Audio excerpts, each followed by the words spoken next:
గొర్రెపిల్ల రక్తముతో తమ వస్త్రములను ఉదుక్కొని వాటిని తెలుపు చేసుకొనిరి.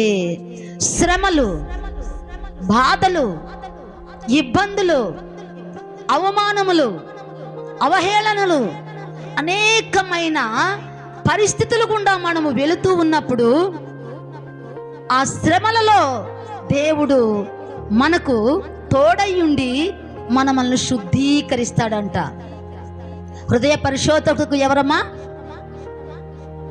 వెండికి మూస తగినది, బంగారమునకు కొలిమి తగినది. హృదయ పరిశోధకుడు ఎవరు? దేవుడు. మన హృదయాన్ని పరిశోధించి పరీక్షించి పరిశుద్ధముగా చేసేవాడు దేవుడు. వెండికి మూస ద్వారా పరిశుద్ధత వస్తుంది, బంగారానికి కొలిమి ద్వారా పరిశుద్ధత వస్తుంది.